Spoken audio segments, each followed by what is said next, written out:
Enfin, le temps est un peu gris quand même chez nous. Ah, bah c'est bien.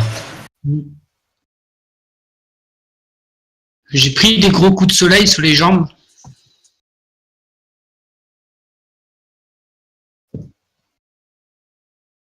Si sur les jambes, ça va. Et les épaules. Alors, quoi de neuf? Non, bah qu'est-ce qu'on va parler de quoi ce soir?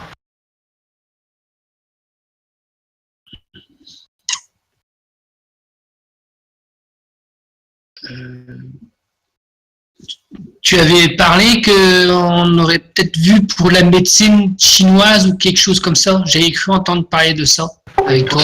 Ok, on peut parler de ça, il n'y a pas de problème.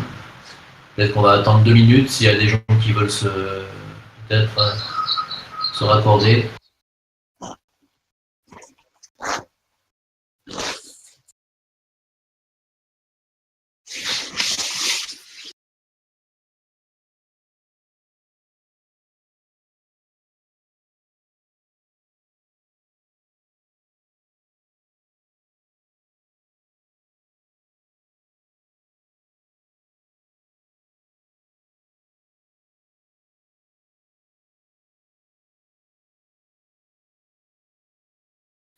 Et autrement, les dents, ça va mieux? Ah, ça a été très dur, mais ça va mieux, ouais.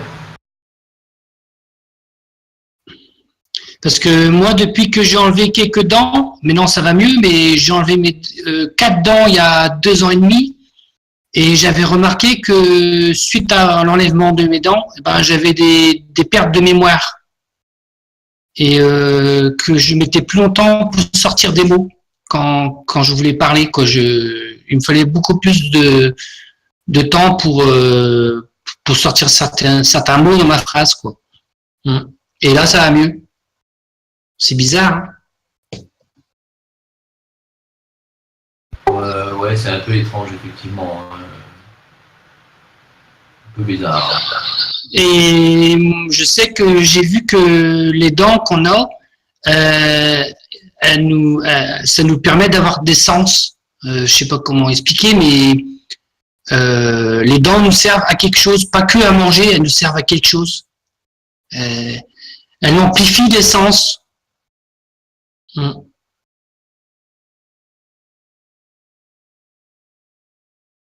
Enfin, moi, c'est ce que j'ai compris. Et c'est ce que j'ai ressenti. Parce que vu que je les ai enlevés, j'ai vu la différence. Ouais, normalement, les dents, c'est surtout la symbolique du corps en général, de la maison, de la demeure, de l'habitat, et aussi de l'état général du corps. Donc, si tu as des dents qui sont avariées, c'est clair que tu ne peux pas avoir ta machine qui fonctionne correctement. Mais il faut en prendre soin des dents. Moi, ce problème que j'ai eu la semaine dernière, là, c'était suite à ma cure du foie. J'ai fait une cure du foie, de nettoyage. Et 24 heures après, je me suis chopé un début d'abcès sous une racine, sous une molaire, juste tout près du nerf maxillaire, ce qui fait un mal de chien. Alors évidemment, en urgence, tu vas dans une clinique où ils te disent qu'il faut l'arracher, qu'il faut mettre un implant à 1500 €. Ça, c'est la version escroc de la médecine. Mais quand j'ai eu mon vrai dentiste 3 jours après, il m'a dit jamais de la vie, on n'arrache pas des dents comme ça. Il m'a dit t'as même pas un abcès, il m'a dit t'as eu une infection. Il m'a dit t'as eu une infection qui doit être due à quelque chose que tu as changé dans ton alimentation. Effectivement, puisque j'ai fait 48 heures de jeûne suite à la cure du foie, avant la cure du foie plus exactement, et que fatalement ça a changé, comme il dit. Alors lui, il explique ça de manière médicale. Il dit que quand tu fais d'un coup comme ça un changement alimentaire, il peut s'opérer dans la bouche un changement de pH qui va aller perturber la sphère microbienne, parce qu'on a une sphère microbienne dans la bouche qui a un équilibre. Et quand tu perturbes cet équilibre, tu peux te retrouver d'un coup avec une infection. Bon, après, moi j'ai la version médecine chinoise où on me dit t'as fait ta cure du foie, t'as peut-être mal nettoyé avant ça ton rein, tu te retrouves en nettoyant la cure du foie avec des germes qui descendent et qui se retrouvent, si ton rein est un peu en faiblesse, avec des germes dans les dents. Ça peut être ORL, ça peut être ailleurs, mais toute la sphère gérée par les reins de se retrouver avec des germes qui viennent du foie ou de la vésicule biliaire. Je pense que je l'ai perçu tout à fait comme ça, parce que j'ai vraiment senti le lien de cause à effet entre la cure du foie que j'avais faite, le nettoyage, et le fait que je me ramasse ça dans les dents derrière, un streptocoque qui sort de nulle part, quoi. Voilà, donc il faut vraiment faire attention, et c'est pour ça que quand on fait la cure du foie, il faut bien nettoyer les reins avant. On fait la cure du rein et après la cure du foie, parce que sinon on se retrouve, dans mon cas, on peut se retrouver avec des cas plus graves que ça, parce qu'on a des germes, on est des boîtes à germes. Le corps humain est vraiment rempli de germes, on a plus de 4 kg de germes dans les intestins, il faut le savoir. Notre biote intestinale, c'est 4 kg de germes, alors c'est microscopique, hein. Alors pour qu'il y en ait 4 kg, je ne sais pas si vous imaginez un peu le milliard qu'il peut y avoir, les milliards de germes qui nous composent. Donc c'est un équilibre fragile, il faut faire attention à ce qu'on fait, à ce qu'on bouffe. Quand on a des changements comme ça, il ne faut pas être radical. Voilà, mais moi j'apprends en même temps. Je veux dire, j'essaie des trucs et en même temps j'apprends de mes erreurs, je suis comme tout le monde. Voilà. Ah d'accord. Moi j'ai mis une prothèse dentaire. Un implant, tu veux dire? Non, pas un implant, une prothèse, quoi. Je l'enlève tous les soirs pour le nettoyer et je le remets, quoi. Un appareil, quoi. Ouais. Ouais, il faut essayer de tout faire pour éviter d'arriver là. Désolé pour toi. Alors, bon, tu peux toujours faire, si tu as les moyens, de te faire poser des implants, mais... J'ai pas les... Pas évident, hein. Voilà, donc oui, on va parler un peu de thérapie, un peu de médecine chinoise, ça serait pas mal, d'autant que j'ai terminé la moitié de ma 3e année le week-end dernier. On a fait une grosse session intensive avec des remises de diplômes pour ceux qui avaient fini leur cycle. C'était bien intéressant, et bon, on a fait des prises de pouls, des tests de remèdes selon les germes au pouls, donc c'est vachement intéressant. Alors, ça tombe bien parce que je voulais parler de ça par rapport à l'homéopathie. Il y a encore des gens qui viennent me dire mais non, ça ne peut pas fonctionner votre truc parce que l'homéopathie c'est un placebo. Donc il y a encore des gens qui n'ont pas pigé ce que c'était que l'homéopathie. L'homéopathie n'est pas un placebo. Il n'y a plus de principe actif à l'intérieur, c'est vrai. Mais vous savez que l'eau, et c'est quand même le docteur Emoto, et puis c'est quand même prouvé scientifiquement, l'eau a une mémoire et retient les informations qu'on lui donne dans ses cellules. Et c'est justement comme ça que fonctionne l'homéopathie. On lui donne une information. On donne une information à l'eau. Ensuite, on la met sous forme de granules, petits granules de sucre en fait. Les petits granules qu'on prend en homéopathie, c'est tout simplement de l'eau qui est chargée d'une information. C'est cette information que vous allez avaler avec l'eau du bain, si je puis dire, avec les granules. C'est cette information-là que vous avalez et que votre système immunitaire reconnaît. Donc effectivement, il n'y a pas de principe actif. Ce n'est pas un placebo parce que il y a une information, donc il n'y a pas rien dedans. Il y a une information, l'information de la bactérie que vous avez pris, du virus que vous avez, du vaccin que vous avez pris. Ça peut être l'information d'un choc émotionnel, d'une injustice, de quelque chose qui a perturbé votre vie, votre équilibre. Il y a X temps, X mois, X semaines, X années. Tout ceci est encodé dans vos cellules, en vous-même, dans vos atomes. Et grâce à l'homéopathie, grâce à l'encodage des informations dans l'eau, donc que l'on met sous forme homéopathique ensuite, c'est-à-dire que plus on la dilue, et plus on s'aperçoit que ça va aller travailler en profondeur. Cette information, plus elle est diluée, plus elle va en profondeur dans vos corps subtils. Donc l'homéopathie est une information qui va aller parler à votre corps, et à vos corps en fait, à vos différents corps, selon la dilution de l'homéopathie, de l'information, la subtilité de l'information. Donc ça n'a rien à voir avec un placebo, et effectivement, il n'y a pas de principe actif dans l'homéopathie. Mais les médecins ne comprennent pas que nous avons un système immunitaire tellement bien fait qu'il n'a pas besoin qu'on lui balance une bombe ou une grenade à l'intérieur pour fonctionner. Je veux dire, quand vous prenez un antibiotique, et j'ai dû en prendre là à cause de mes dents, j'ai dû en prendre, donc ça m'a bien fait chier, parce que ça faisait 4 ans et demi que j'en avais pas pris. Il a fallu que j'en prenne parce qu'il y avait un foyer infectieux et que je ne pouvais plus l'enlever comme ça, les pharmacies étaient fermées, on s'est retrouvé au week-end où les pharmacies homéopathiques sont fermées ici. J'avais plus le choix, c'était anti-inflammatoire et antibio. Et quand on balance un antibio dans le corps, il faut savoir un truc, c'est que l'antibiotique, comme son nom l'indique, va aller dire à votre biote intestinale de ne pas agir. Il est antibiote. D'accord? Donc, c'est un principe actif qu'on va vous balancer dans ce qu'on appelle les canaux ATP. Enfin bon, ça bloque les canaux ATP, enfin, c'est un peu complexe. Mais on vous balance un principe actif qui est un genre d'eau de javel, si je puis dire, qui va aller nettoyer les germes et vos cellules de tous les germes.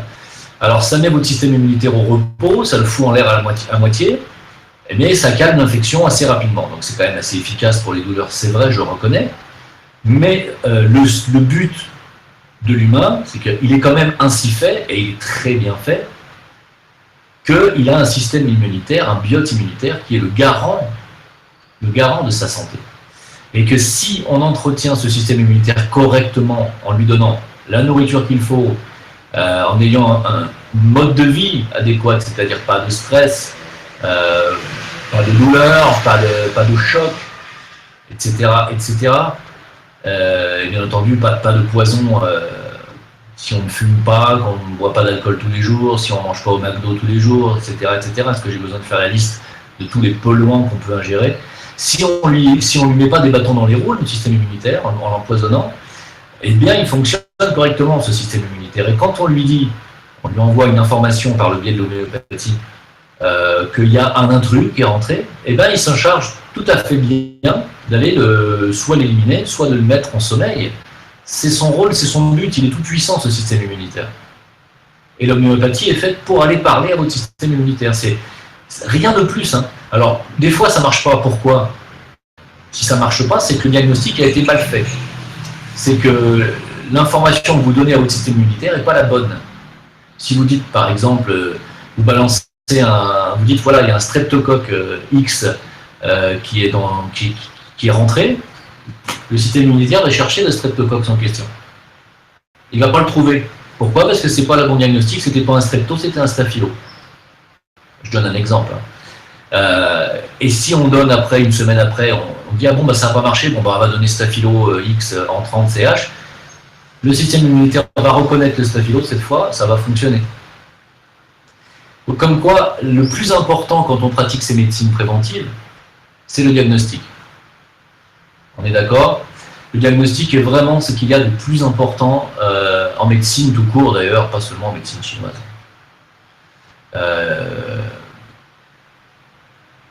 Voilà. Donc, je vois que vous êtes parti sur un autre sujet là, sur le mur. On va discuter un petit peu d'extraterrestres après, si vous voulez. Pour l'instant, ouais, bah, on en parlera après, hein, des extraterrestres. Donc, je termine là-dessus. Donc, le système immunitaire, qu'est-ce que je disais? Oui, le diagnostic, l'importance du diagnostic.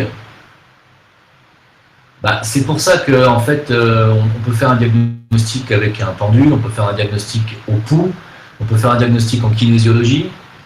Et après, il y a des gens qui ont une intuition suffisamment développée parce qu'ils ont eu suffisamment de patients dans leur vie et qu'ils ont une grosse intuition, ils n'ont plus besoin de ces outils-là. Ils arrivent à savoir ce que vous avez rien qu'en vous regardant. J'en connais des comme ça. Bon, en général, on fait le diagnostic au pendule ou au pouls quand on travaille en énergétique. Voilà. En médecine chinoise, on fait le diagnostic au pouls. Et il s'est avéré que nous avons, comme je l'ai dit dans ma précédente vidéo, il y a une semaine ou deux, nous avons 6 poux par poignée qui correspondent à des organes. Et ceci maintenant est scientifiquement démontré. Il y a effectivement 6 terminaisons nerveuses au niveau du pouls de l'artère sur les poignets. On s'est rendu compte qu'il y avait 6 terminaisons nerveuses, on ne sait pas pourquoi, mais en médecine chinoise on sait pourquoi. Ce sont bien les sphères des organes qu'on avait repérés il y a 2000 ans. Et donc en médecine chinoise on prend le pouls au poignet. Alors moi je vais répondre tout de suite avec le livre de l'anneau, je ne l'ai pas lu. Voilà, sachez que je suis parti sur un sujet là et que ce serait bien de ne pas me lancer sur 40 sujets en même temps, juste je termine. Je n'ai pas lu le livre de vie de l'agneau. Je lis très peu, moi. Hein. Je lis pratiquement pas. Voilà.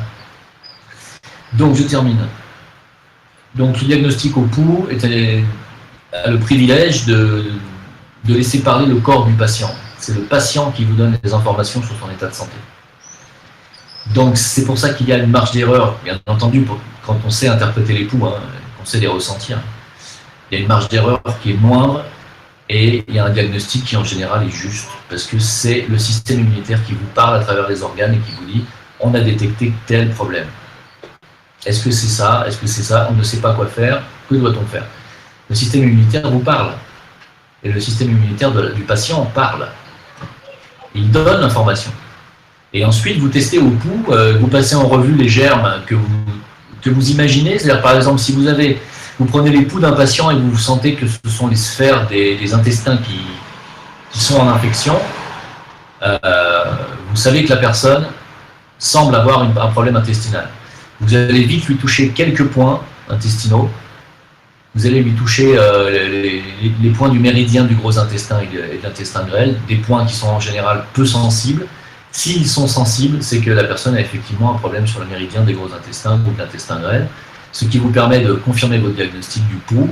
Et à ce moment-là, vous commencez à tester au pouls le remède qu'il faudrait. Alors, vous passez dans votre tête mentalement, comme au pendule. Est-ce que c'est un débertinum? Est-ce que c'est une paratyphoïde? Est-ce que c'est un entérocoque? Est-ce que c'est un Escherichia coli? Etc., etc., etc. Et quand vous allez tomber sur le bon remède, vous allez voir que le pouls de la personne va s'arrêter. Alors, il ne va pas s'arrêter 10 secondes, il va s'arrêter 1 seconde, 1 seconde et demie, mais vous le sentez. Et c'est assez impressionnant, parce que c'est ce qu'on a fait le week-end dernier, et j'ai réussi l'examen, donc j'étais très très content. Et on sent vraiment le pouls qui s'arrête dès qu'on met le remède dans la main de la personne. C'est incroyable. C'est vraiment dingue. Et je vous assure que c'est c'est vraiment extraordinaire, parce que vous savez que la personne a un hébertinum, vous lui donnez le remède homéopathique hébertinum 30 en 30 CH, 10 granules, en une seule fois, c'est terminé. 21 jours après, il n'a plus rien. Il est débarrassé de son germe et il est débarrassé de ses pathologies. Et il faut savoir que des pathologies intestinales comme un hébertinum, un Escherichia coli, ça finit par faire des perforations intestinales, vous pouvez mourir. Donc souvent, la médecine ne sait pas ce que vous avez. Les gens qui ont des problèmes de qui font des colioscopies souvent et qui ont des, comment on appelle ça, des gros problèmes de côlon et qui sont obligés de se faire enlever des fois 1 mètre de côlon, ils se font enlever 30 cm, après ils se font enlever 60 cm, parce que la médecine ne sait pas ce qu'il y a. Il y a prolifération de germes, mais on ne sait pas d'où ça vient. Mais ça vient tout simplement du biote intestinal, c'est-à-dire de votre système immunitaire, qui est composé comme tout à l'heure je disais, de milliards de germes. Eh bien, ce biote contient Escherichia coli, contient l'hébertinum, contient l'entérocoque, il contient tous ces germes. Mais tous ces germes vivent en osmose et en bon équilibre. Et quand il se passe quelque chose, alors par exemple une pollution du X, que ce soit dû à l'inhalation d'un gaz, ou que ce soit dû à l'absorption d'un aliment dégueulasse qui vous a une moule, une huître porteuse de germes, qui est allé vous balancer un déséquilibre là-dedans, il y a eu un déséquilibre. Il y a un déséquilibre. Ça peut être émotionnel aussi, une rupture, quelque chose de douloureux qui va aller perturber votre équilibre. Le biote intestinal se déséquilibre. Qu'est-ce qui se passe? Alors selon le déséquilibre, vous avez les entérotoxines qui vont partir en vrille, qui vont se surmultiplier. Vous allez avoir les Escherichia coli qui vont se multiplier, on ne sait pas pourquoi, parce qu'il y a eu un déséquilibre à la base. Et donc, si vous ne donnez pas l'information au système immunitaire d'aller calmer tout ça, le système immunitaire il laisse faire. Pourquoi? Parce que ces germes font partie du système immunitaire. Et donc, en fait, c'est le système lui-même qui se dérègle. Donc, il faut aller donner l'information à votre système d'aller se calmer.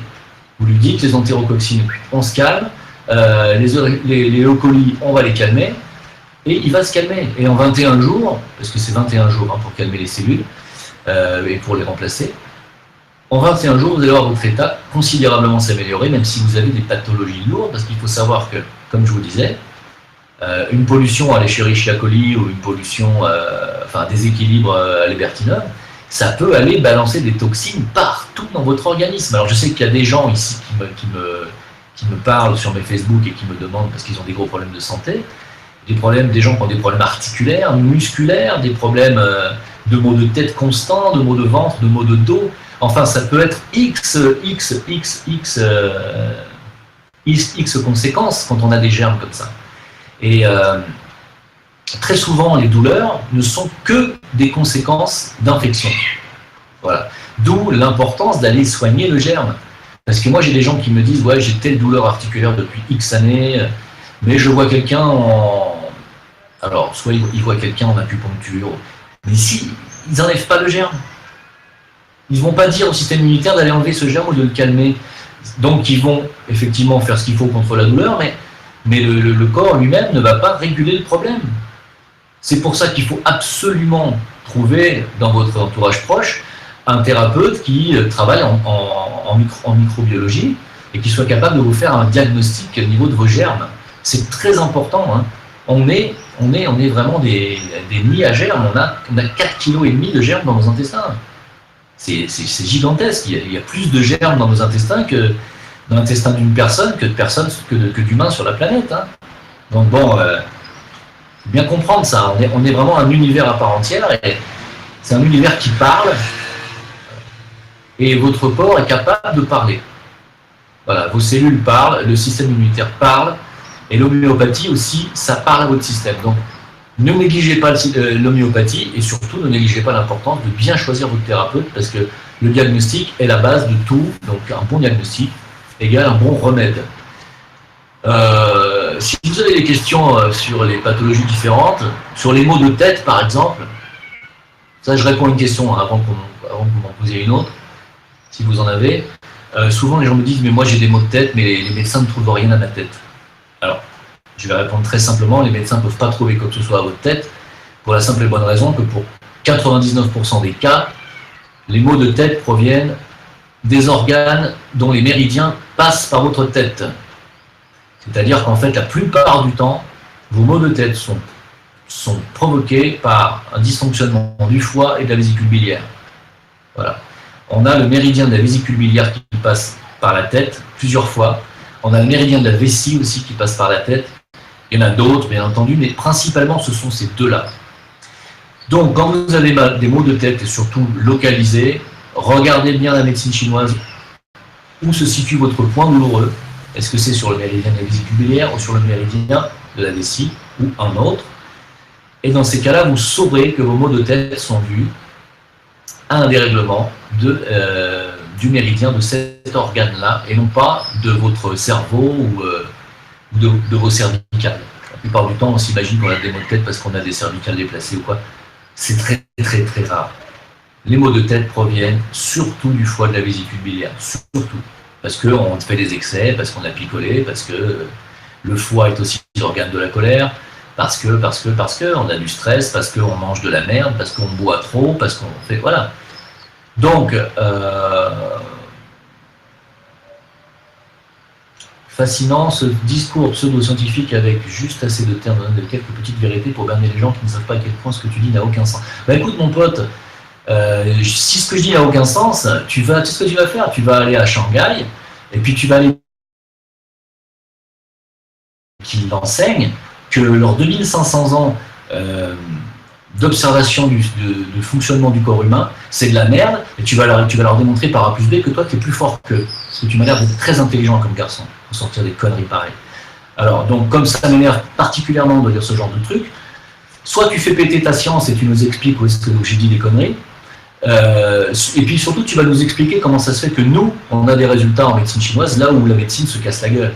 Parce que moi, je peux te sortir des dizaines et des dizaines de cas qu'on a soignés là récemment, où la médecine est impuissante. Et tu sais, je vais même te dire un truc. Je vais te dire un truc, c'est que la majorité des gens qui sont avec nous en formation, sur 23 personnes dans ma formation, il y a 7 pharmaciens. 7 pharmaciens. 3 docteurs. D'accord? Alors, si on disait des conneries, tu crois vraiment que ces gens-là perdraient leur temps à venir? Ils viennent parce qu'ils savent très bien qu'on a des résultats. Et comment on les a, les résultats? En faisant prendre à des gens qui viennent chez eux depuis des années pour des pathologies diverses, qui prennent des traitements lourds depuis des années, et nous, on leur prescrit des toutes petites ordonnances homéopathiques avec des petites doses à 2 €, hein, et ils voient l'état de leurs patients s'améliorer de semaine en semaine, et au bout de 3 mois, ils les voient guérir, alors que ça fait des années qu'ils les voient traîner la patte, les gens. Pourquoi tu crois que les pharmaciens viennent faire cette formation? Parce qu'ils voient qu'il y a des résultats, les mecs. D'accord? Alors, si c'est des pseudo-conneries, ce que je suis en train de dire, d'abord, tu vas me démontrer où, Et ensuite, tu vas me démontrer ta science à toi. Comment tu veux expliquer qu'un médecin payé comme il est payé, parce que les médecins, c'est des escrocs quand tu vois le prix qu'ils prennent, avec le peu de résultats qu'ils ont la plupart du temps, tout ce qu'ils savent faire, c'est balancer des ordonnances avec de la drogue, parce que les produits chimiques qui balancent, c'est de la drogue. Moi, avec le mot de dent que j'ai eu ce week-end, j'ai été obligé d'aller à la clinique. Qu'est-ce qu'ils m'ont prescrit? Antibiotiques et corticoïdes. Voilà, c'est tout ce qu'on sait faire. Bon, j'en avais besoin, j'avais mal. Ok, mais je ne dis pas l'inverse, tu vois, je ne crache pas à 100% là-dessus. Mais c'est pas pour ça que mon germe, mon streptocoque qui s'est baladé dans mes dents pendant 5 jours, il est parti, il va revenir. Qu'est-ce que je fais dans ces cas-là? Qu'est-ce que je fais? Je me fais moi-même un diagnostic, je sais que j'ai un streptocoque de telle catégorie, et je me prends un azote du strepto pour qu'il ne revienne plus. C'est-à-dire la dose de ce strepto en 30 CH pour qu'il ne revienne pas. Je donne l'information à mon système immunitaire que ce streptocoque peut devenir pathogène. Et ça ne reviendra pas. Et ça m'a évité quoi? Ça m'a évité une extraction de la dent et un implant à 1 500 €. Voilà, que tes potes scientifiques auraient certainement apprécié me coller dans les gencives. Parce que eux, il faut qu'ils s'achètent un bateau à la fin de l'année, tu vois, mais nous, c'est pas notre cas. Nous, on guérit les gens, on les guérit avec notre cœur et parce qu'on a les compétences là où la médecine classique se casse la gueule. Tu vois. Je ne lis pas la médecine classique, on en a besoin, mais très souvent, et sur les pathologies qu'on a actuellement et les maladies qu'on a actuellement, c'est quasiment 90% à cause des germes intestinaux, et le reste, c'est la pollution aux métaux lourds, les fibromyalgies, tout ça, ils ne savent pas d'où ça vient, les myofascites à macrophages, ils ne savent pas d'où ça vient, c'est des maladies nouvelles qui sont dues aux vaccins, aux adjuvants des vaccins, et si ce que je dis c'est des conneries, tu vas m'expliquer pourquoi la Cour internationale du Luxembourg, qui est la Cour européenne, vient d'admettre que la vaccination contre l'hépatite B était responsable de la sclérose en plaques. Hein? D'accord? Ça te va, ça? Ah, mais ça m'énerve. Parce que nous, on a des résultats, je vais te dire. Et tu sais quoi, dimanche dernier, on a fait une remise de prix, on était 80 élèves, là, parce qu'on est sur plusieurs années, on est à peu près 80 personnes à suivre les enseignements de ma thérapeute. Et elle donne des soins gratuits chaque dernier mercredi de chaque mois dans un orphelinat ici au Maroc. C'est gratuit. Toute la journée, on soigne les enfants gratuitement du matin au soir. Ce sont des orphelins. Ils sont dans un centre où ils apprennent à lire, écrire, enfin ils sont à l'école. Ils sont pris en charge à 100%. C'est une fondation qui a été patronnée par Adriana Carambeu, qui a fait une chose bien ici. Elle a réussi à récolter 800 000 €. Bon bref. Et on donne gratuitement donc, des soins à tous ces enfants. Et il y a environ une centaine d'enfants qui viennent, et on soigne une centaine d'enfants. Et crois-moi, si les gens qui détiennent ce centre n'étaient pas heureux de nos résultats, ils ne nous auraient pas invités à manger 80 personnes dimanche dernier. Voilà. Parce qu'on a des résultats phénoménaux et les enfants sont complètement métamorphosés. Tant sur le plan physique, parce qu'ils n'ont plus de germes, ils n'ont plus de problèmes physiologiques, ils n'ont plus de maladies, ils n'ont plus de pathologies, mais aussi sur le plan émotionnel, parce que la médecine chinoise prend aussi en compte les problèmes émotionnels, les chocs, les abandons, et qu'ils vont beaucoup mieux. Et que c'est la directrice du centre qui nous l'a dit, elle nous a invités. Voilà. Donc, quand tu t'y intéresseras un petit peu mieux, alors ta snack, un petit peu plus, et que tu seras un peu plus renseigné, tu pourras venir faire un commentaire peut-être un peu plus avisé, un petit peu plus modéré, tu vois. Voilà. Après, non, Arnaud, les gens qui font la médecine chinoise ne sont pas tous toujours fiables, évidemment que non. Tout dépend de la formation, tout dépend de, on va dire, de sa façon de pratiquer. La médecine chinoise, elle a des principes, elle a des protocoles, et une fois que tu as posé les bases de la médecine chinoise, on va dire que ce sont toutes les mêmes bases. Mais par contre, après, il y en a qui fonctionnent avec des ventouses, il y en a qui fonctionnent uniquement à l'acupressure, d'autres uniquement à l'acupuncture. Mais qu'on fasse de l'acupressure ou l'acupuncture ou le reste, ou qu'on se sert de la pharmacopée, c'est-à-dire cette fameuse des plantes, hein, c'est surtout les plantes, ce qui compte surtout, c'est de réguler les germes. Et si vous faites de l'acupuncture, vous ne régulez pas les germes. Hein. Grâce à l'acupuncture, vous allez rééquilibrer le corps. Hein. En médecine chinoise, ce qui compte le plus, c'est l'équilibre yin-yang, dans les organes et dans les méridiens. Quand il y a un déséquilibre yin-yang, il y a pathologie derrière, il y a souffrance, il y a douleur, il y a inflammation, et il y a etc. Donc il peut y avoir aussi infection. Voilà. Donc l'important, c'est surtout l'équilibre yin-yang en médecine chinoise. Mais quand il y a des germes qui sont rentrés et qui vous foutent le bordel là-dedans et que le système immunitaire est dépassé, comme par exemple la maladie de Lyme qui est à la base une piqûre de tique, le système immunitaire est dépassé. Et puis ça, c'est une saloperie, la maladie de Lyme, parce que c'est un germe qui maintenant, c'est une bactérie qui évolue, qui s'adapte au traitement que vous donnez. Donc c'est vraiment une grosse saloperie. Et sincèrement, alors sur les sciatiques, la médecine chinoise, c'est juste phénoménal. Hein. Si vous pratiquez correctement, si vous êtes tombé sur un bon thérapeute, la sciatique se soigne très bien en médecine chinoise. Tous les problèmes de stérilité, les femmes qui n'arrivent pas à avoir de gosses, vous allez voir un thérapeute en médecine chinoise, en général, 1 mois ou 2 après, vous êtes enceinte. Hein. Il y a des points, hein, il y a des points qui facilitent, comment on dit quand on est pas assez, la fécondité, qui facilite la fécondité. Il y a aussi des points abortifs. D'ailleurs, souvent, ce sont les mêmes.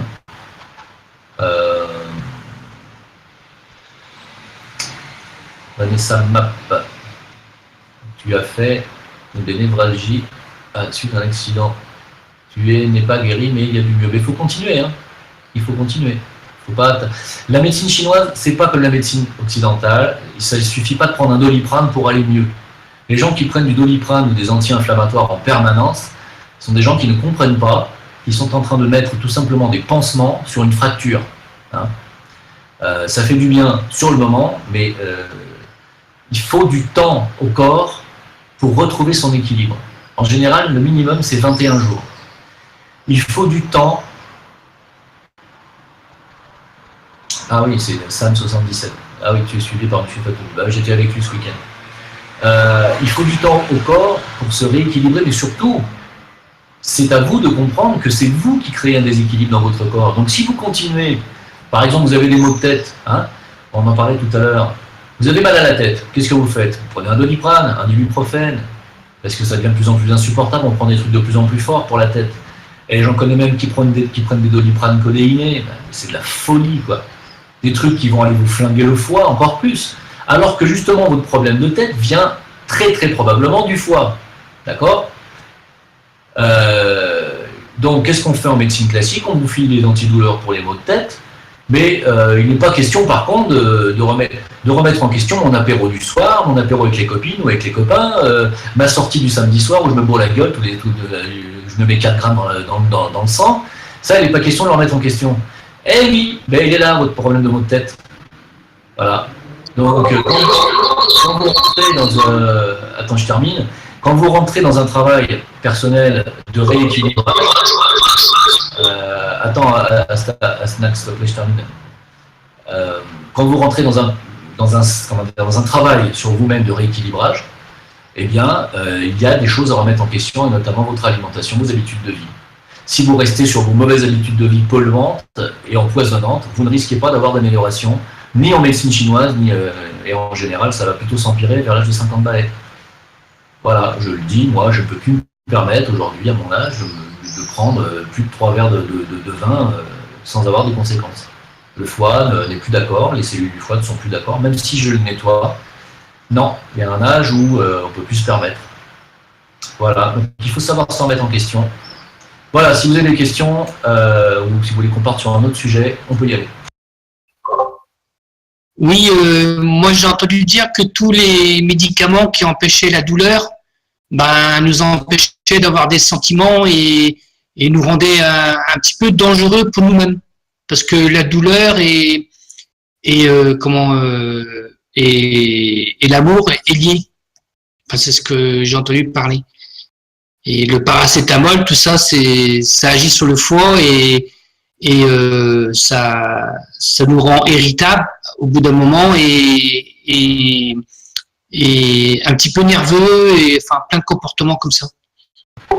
Le foie en médecine chinoise, c'est l'organe empereur. Hein. C'est celui qui va aller un petit peu réguler tout le monde, hein, même si le rein est hyper important aussi, mais c'est vraiment le foie l'organe empereur en médecine chinoise. Mais en médecine classique, en médecine occidentale, on a avéré 51 fonctions, hein, 51 fonctions découvertes Mais on sait qu'il y en a d'autres qu'on ne connaît pas. Ça, quand tu as une fonction régulée par le foie, donc c'est un organe hyper important, hyper important. Donc il est même responsable des moelles. Et les moelles, on considère aussi en médecine chinoise que le cerveau fait partie des moelles aussi. Hein. Donc, je ne sais pas si vous voyez, c'est-à-dire que quand vous êtes colérique, c'est-à-dire quand vous avez un foie qui semble être l'organe dominant de votre métabolisme, si vous êtes, comme on dit, de nature bois, le bois c'est l'élément du foie, si vous êtes foie, vous êtes colérique, vous avez le sang qui monte à la tête rapidement, vous avez des excès de colère, et vous avez ce qu'on appelle ce fameux afflux de sang dans la tête, ça vient du foie tout ça. Hein, c'est le foie qui fait monter en pression le cœur et qui fait monter le sang en pression dans les capillaires. Hein, donc c'est aussi le foie qui est responsable des hémorroïdes. Hein, donc c'est aussi le foie qui est responsable des ruptures d'anévrisme dans le cerveau. Donc c'est pas un organe qu'il faut négliger, quoi. Donc quand on a des mauvaises habitudes de vie, à se bourrer la gueule, à lui faire avaler de l'alcool en permanence, à ce foie, faut pas s'étonner derrière qu'on ait des ruptures d'anévrisme et qu'on ait ce genre de trucs. Hein. Voilà.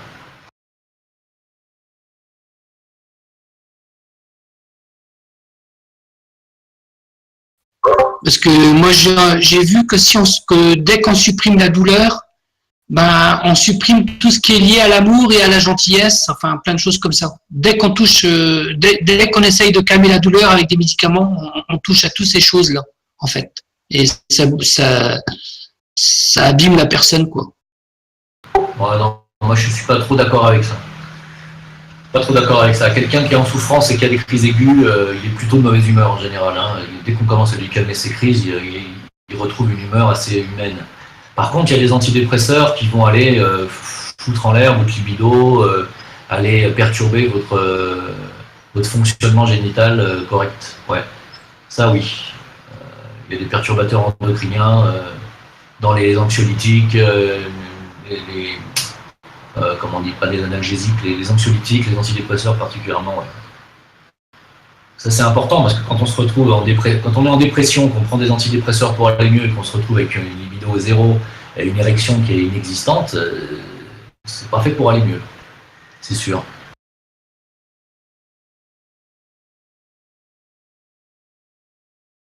Voilà, donc ouais, les habitudes de vie néfastes, bien sûr, en médecine traditionnelle. Pourquoi les Chinois vivent longtemps? Parce qu'ils mangent du riz, parce que voilà, ils se bourrent pas la gueule tous les soirs, ils vont pas au McDo, ils mangent pas beaucoup de sucre.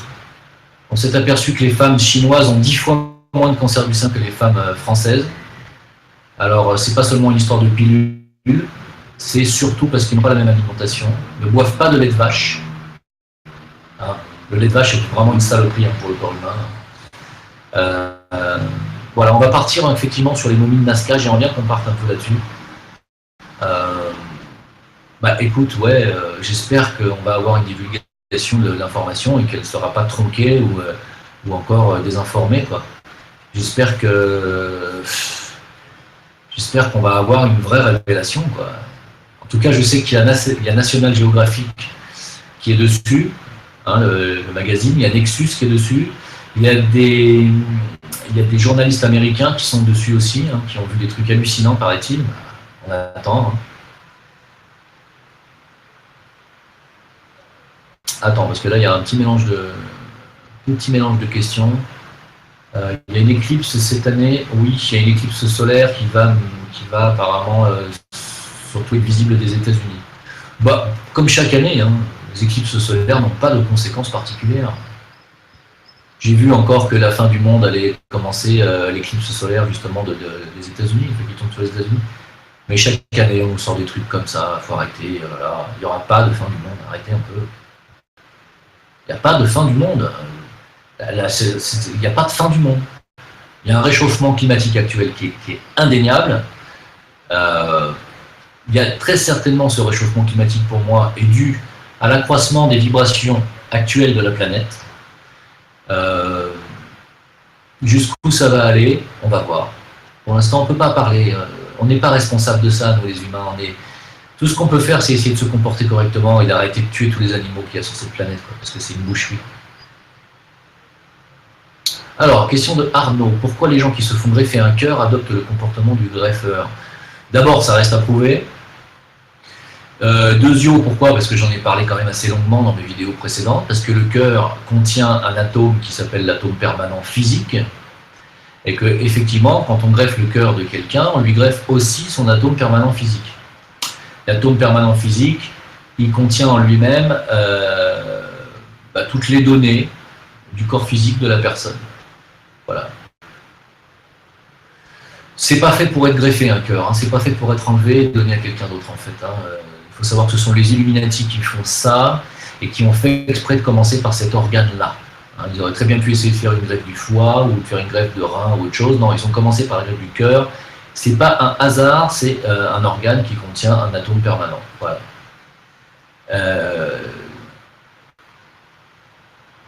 Alors, dans la tribu, vous savez que. Alors, Madison, bonsoir, ravi de te voir.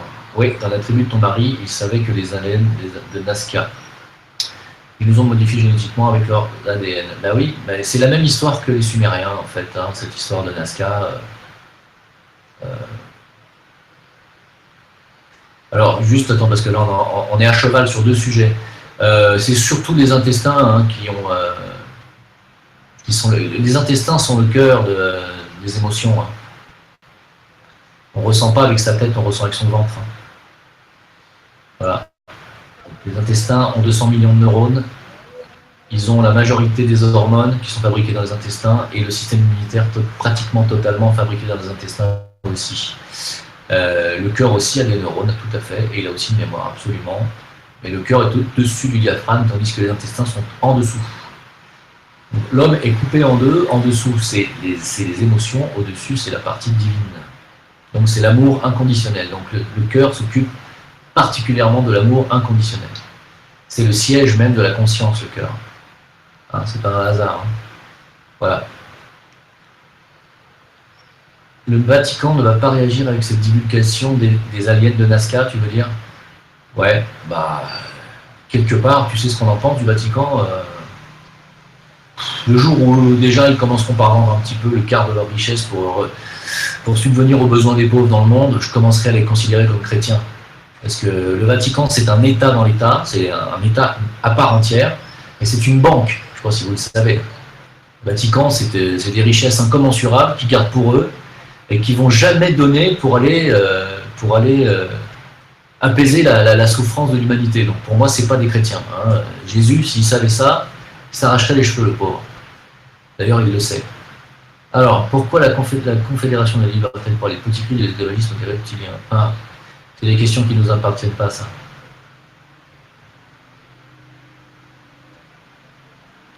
Ok. Paix à son âme. Le 11 juillet, révélation officielle à la télé américaine. Ils en ont parlé chez vous, Madison, aux États-Unis, de la révélation des petits gris de Nazca. Ils en ont parlé aux États-Unis à la télé ou pas?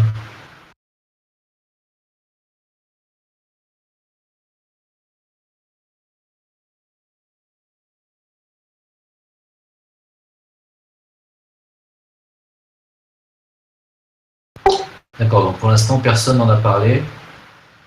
Donc tout ce qu'on sait, c'est sur le Facebook de M. Thierry Jamin. Bah, lui-même, apparemment, a l'air très remonté. Hein. Pour lui, il a découvert des preuves indéniables et il attaque en justice tous ceux qui se permettent de le traiter d'escroc, hein, quelque part. Hein. Pour lui, c'est l'information, elle est sûre et certaine à 2000% et il a l'air d'être même lui-même très surpris de ce qu'il a vu. Hein. Il dit qu'il va nous révéler l'existence de quelque chose le jour J, le 11 juillet, et qu'on va tous halluciner. Donc, on attend ça avec impatience.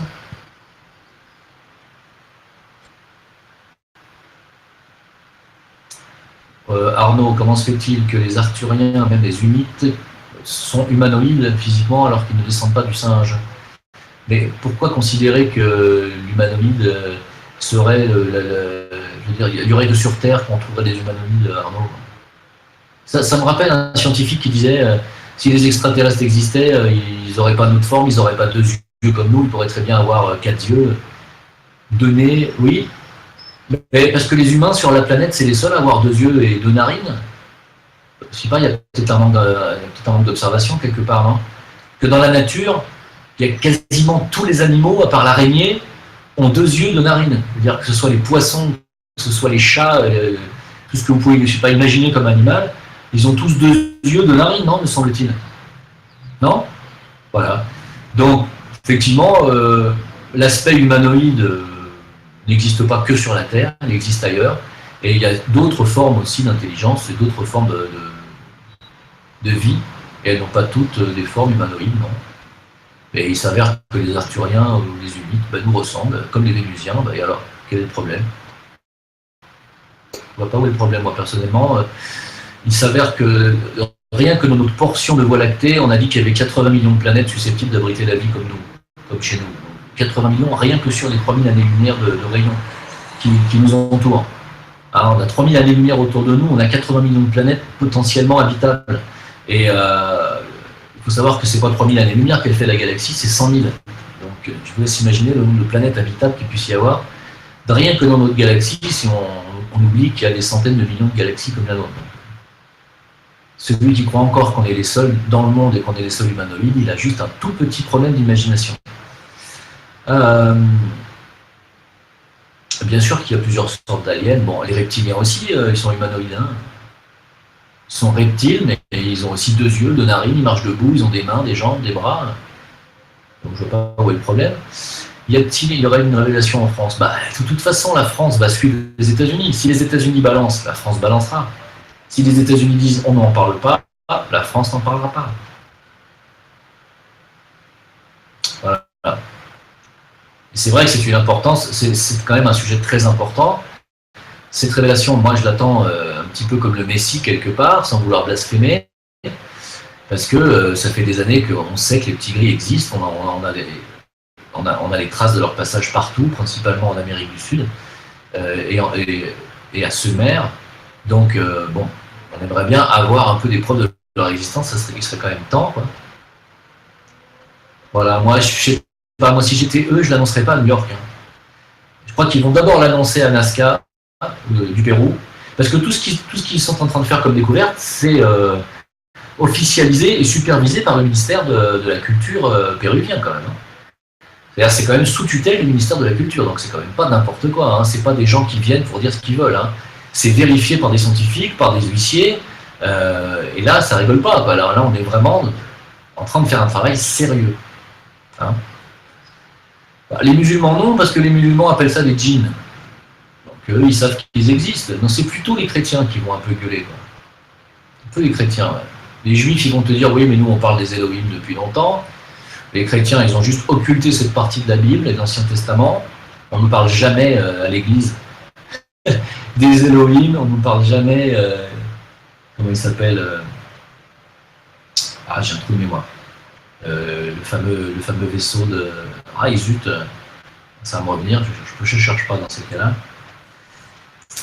Enfin, il y a la Bible, si vous lisez l'Ancien Testament, c'est quand même claffi de témoignages d'existence d'êtres extraterrestres venus d'ailleurs pour venir, que ce soit les semi-dieux, que ce soit les fameux héros de l'Antiquité, ou que ce soit les dieux qui se sont mélangés aux fils des hommes, aux filles des hommes, etc. C'est quand même clair, quoi. Et à ceux qui ne comprennent pas ça, quand même eu un mélange à un moment donné, évidemment, d'espèces. Hein. Je sais très bien qu'au Vatican, je sais qui ils sont. Hein. Voilà. C'est pour ça que quand je me fais attaquer par les cathos, parce que j'ose avancer une autre version de l'histoire et une autre version de la vie de Jésus, je leur dis, mais quel enseignement suivez-vous? Vous suivez les enseignements du Vatican, les enseignements de l'Église, qui dit les mensonges depuis 1800 ans. Il serait quand même temps, à un moment donné, que ces vérités reviennent. Quoi. Je veux dire, il faut arrêter de mentir aux gens. Voilà. Il faut arrêter de mentir aux gens.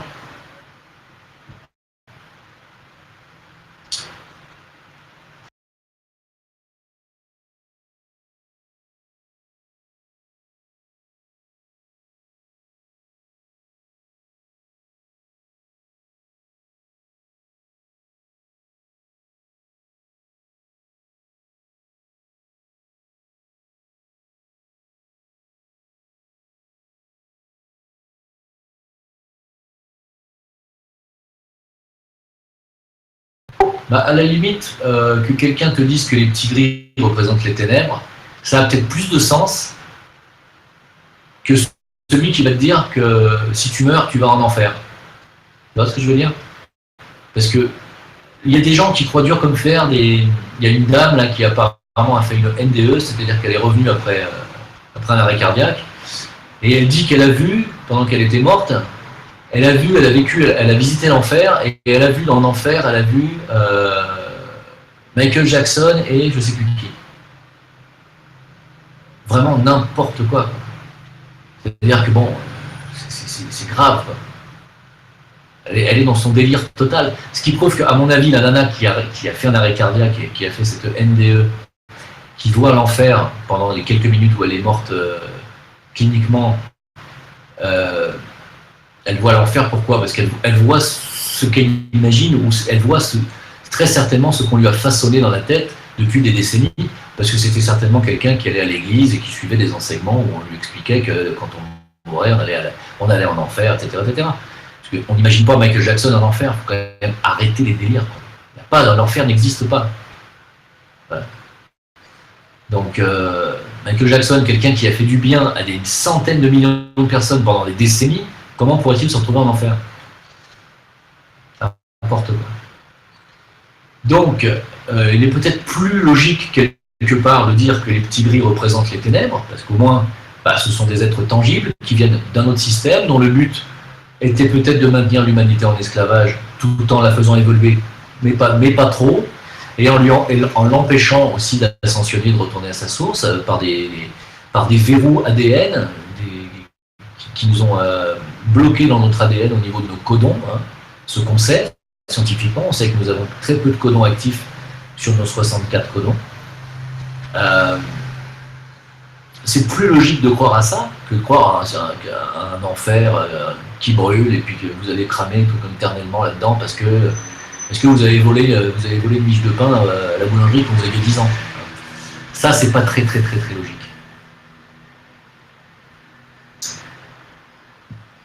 Voilà. Mais encore une fois, les gris, ils sont pas responsables de tout. Hein.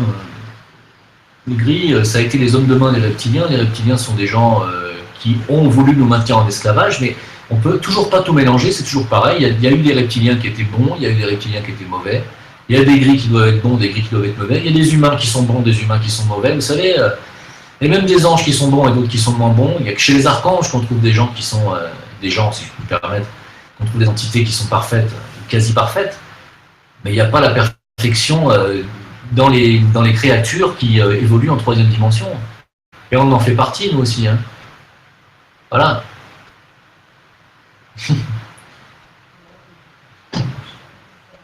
Est-ce que les extraterrestres ont le même astral que nous? Ça dépend quels extraterrestres, Arnaud. Ça dépend. Apparemment, les petits gris sont dépourvus de corps astral. Ils n'ont pas de corps émotionnel. Donc ça doit être le cas des reptiliens aussi. Ils n'ont pas de corps émotionnel. Ils ont un corps mental. Et ils n'ont pas de corps astral. Donc, je ne sais pas. Je ne peux pas répondre à cette question. Je n'en sais rien. Non, les reptiliens sont des êtres qui vivent en 4e dimension et qui ont la faculté de passer en 3e dimension. Les petits gris aussi. Hein. Les reptiliens ont cette faculté de vivre en fait à cheval sur 2 dimensions, entre la 3e et la 4e. Et ils ont la capacité donc de se rendre invisibles à nos yeux quand ils passent en 4e dimension. Et idem pour leur vaisseau, hein, ils ont cette technologie qui leur permet d'augmenter leur vibration et qui vont les faire passer en 4e dimension. C'est comme ça qu'ils arrivent aussi à voyager, à faire des distances phénoménales. Ils passent par une dimension différente où les distances sont beaucoup moins importantes. Hein. Si on voulait aller d'un système solaire à un autre par la 3e dimension, c'est tout simplement impossible. Même pour les extraterrestres, hein. C'est pas possible. Vous ne pouvez pas. Parce qu'on sait que la 3e dimension est un univers qui est limité dans l'espace-temps par la vitesse de la lumière. Il n'y a pas plus rapide que la vitesse de la lumière, sauf si on prend les tachyons, mais on ne peut pas voyager à la vitesse de la lumière déjà. Et si on y voyageait, on mettrait quand même des centaines de milliers d'années pour aller d'un point à un autre. Donc on ne peut pas voyager, faire de voyages interstellaires en 3e dimension. On ne fait des voyages interstellaires qu'en 4e ou en dimension supérieure. Voilà, donc c'est pour ça que ces êtres arrivent à passer d'un système à un autre. Ils peuvent venir de la constellation du Dracos et débarquer chez nous Parce que ce sont des voyages qui ne sont pas si longs que ça quand on est dans d'autres dimensions. Alors, au fait, Jim, les feuilles de métal à mémoire lumineuse de forme ont été récupérées par un japonais. Ah, tu veux dire les fameuses feuilles d'aluminium, quand on les froisse, après elles reprennent leur forme originelle, comme à Roswell, ouais. Bah ouais, bah, qu'est-ce que tu veux. Et est-ce que nous, un jour, on évoluera comme les petits gris ou reptiliens? Non, je pense pas. Je pense que les petits gris et les reptiliens ont une évolution propre, ce sont des reptiles. Nous, on n'est pas des reptiles, on est des humanoïdes. Vous avez vu qu'ils ont trouvé des œufs à l'intérieur d'une des momies, des petits gris de Nazca. Ils ont trouvé 3 œufs. Donc apparemment, ils pondaient des œufs. Donc c'était bien des reptiliens. Les petits gris sont bien des reptiliens. Ils ne sont pas humains. Ils sont humanoïdes, mais ils ne sont pas humains. Ce ne sont pas comme nous des mammifères. Donc on n'a pas la même évolution qu'eux, non. Ouais, ben moi j'ai hâte de savoir ce qu'ils sont en train de trouver là.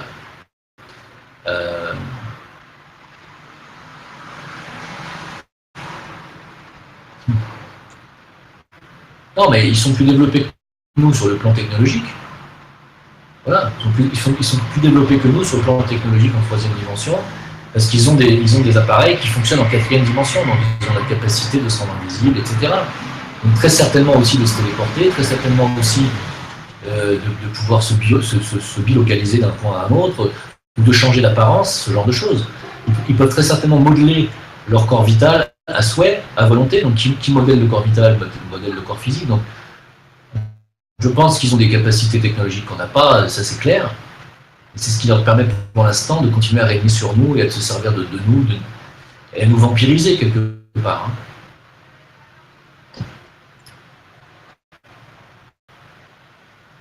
Ouais, c'est ça, ouais, c'est tout à fait ça. C'est les vaisseaux de ces gens-là, de ces espèces-là, se matérialisent et peuvent se dématérialiser comme ça, tout à fait. Ils passent d'une dimension à une autre. Bah, attends, Madison, on ne l'a pas encore révélé l'histoire, mais moi j'aimerais franchement que ça arrive, voilà. Si la naissance de Jésus était due à une insémination artificielle sur Marie, une lumière qui descend du ciel et qui enfante Marie. Alors c'est pas impossible d'avoir une part, je ne veux pas dire non, mais dans l'histoire de Jésus, c'est plus cette histoire de Saint-Esprit qui est descendu sur Marie. Il faut savoir que le Saint-Esprit, c'est un être qui existe. C'est un être de lumière qui existe et qui a tout à fait la capacité de créer des grossesses dans n'importe quel corps physique. Il a cette capacité-là. Voilà, sans rapport sexuel, bien entendu, sans l'utilisation du sperme, il a tout à fait la possibilité de créer une gamète mâle qui va aller féconder une gamète femelle. Il n'a absolument pas de problème là-dessus, donc il peut donner naissance à n'importe quelle vierge de cette planète. Notre ami le Saint-Esprit. Il faut savoir que ces êtres ascensionnés-là peuvent pratiquement tout matérialiser, il ne faut pas oublier non plus. Donc c'est vrai qu'on peut parler de reptiliens et de petits gris qui vivent en 3e et 4e dimension, mais il ne faut pas oublier non plus qu'existent bien entendu des êtres de lumière qui sont en 5e dimension la plupart du temps, quand c'est pas plus haut, et eux sont capables bien entendu de matérialiser tout ce qu'ils veulent, sauf que peuvent matérialiser limité par le plan physique. Donc ils ne peuvent pas descendre dans le plan physique, c'est un petit peu le problème, c'est qu'ils comptent sur nous dans ce plan physique, je le répéterai jamais assez. Quand les gens disent mais qu'est-ce que les êtres de lumière attendent pour venir nous sauver, ben, c'est l'inverse qu'il faut se poser comme question. C'est que eux ils attendent de nous que nous on apporte la lumière ici. Donc ça peut durer longtemps l'histoire. Ils peuvent rien faire, ils peuvent pas nous aider. Ils peuvent nous aider si vous arrivez à vous hisser un peu à leur niveau, quoi. Mais ils ne peuvent pas descendre en dessous du plan astral. Donc ils peuvent pas. Ils sont dans le plan bouddhique, donc ils sont au-dessus du plan mental, donc ils ne peuvent pas descendre dans la matière. C'est à nous de nous élever à leur niveau pour qu'ils puissent nous donner une aide, une réponse, à la limite un petit pouvoir, ce qu'on appelle un siddhi en hindou, un pouvoir, c'est-à-dire un pouvoir de guérison, il y a plusieurs siddhis. Et voilà, il n'y a que comme ça qu'ils peuvent nous aider. C'est à nous de nous hisser à leur degré, mais si on reste des êtres basiques qui votent Macron en pensant que ça va sauver la France, là je vais faire un peu de politique, ou qui s'imaginent que les Rothschild sont des gens bien pensants, qui pensent à notre avenir et à l'avenir de l'humanité, et qui continuent à bouffer de la viande sans se préoccuper de la souffrance animale. Tant qu'on restera des êtres basiques sur cette planète, ils feront rien, ils peuvent rien faire pour nous. Hein. Faut arrêter de rêver. Hein. C'est pas la peine d'aller à l'église, ça sert à rien, ni à la mosquée. Si dans votre vie de tous les jours, vous ne faites pas quelque chose pour faire rentrer la lumière et vous hisser à la vibration des maîtres de sagesse, ils ne feront rien pour vous. Arrêtez de rêver.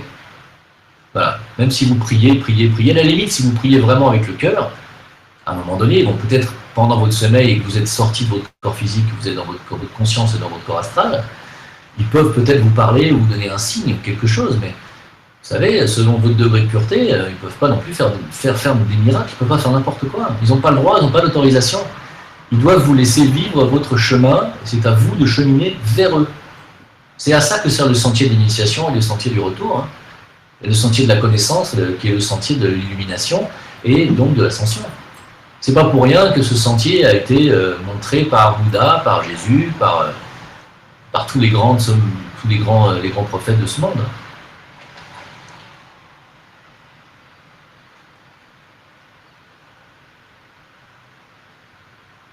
Mais si le ministère de la Culture française snob Thierry Jamin, on s'en fout.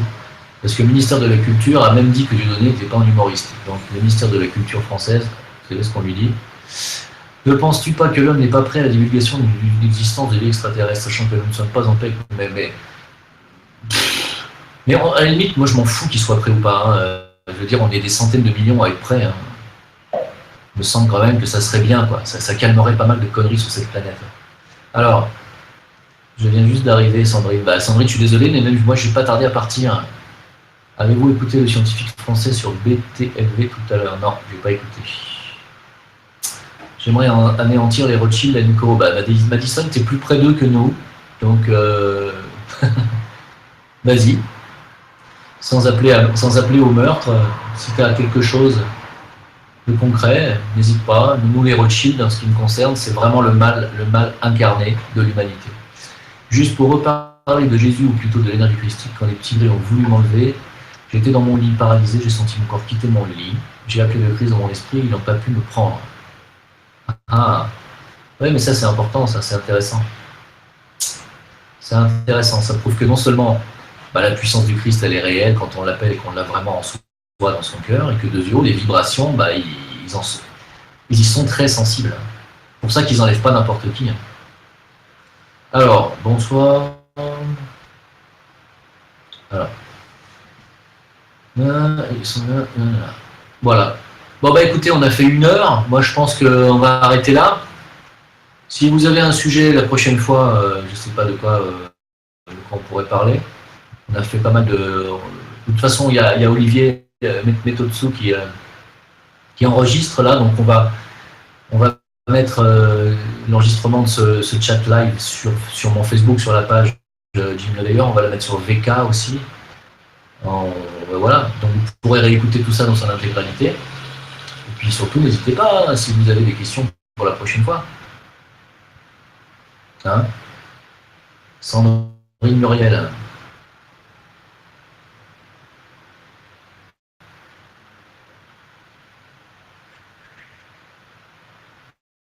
On ne sait pas ce qu'ils ont découvert en Antarctique, Sandrine. Tout ce que je sais, c'est que c'est Ségolène Royal qui a été nommé diplomate de l'Antarctique et de l'Arctique, et ça me fait bien marrer. Ouais, bah c'est pareil, ça m'étonnerait pas du tout qu'on ait découvert des restes de civilisations anciennes en Antarctique. Ça m'étonnerait absolument pas. Vu les basculements des pôles, c'est pas du tout impossible que l'Antarctique fût un continent très important à un moment donné dans l'histoire de l'humanité. Voilà. Ouais, bah le 11, on verra bien. De toute façon, on va se voir la semaine prochaine.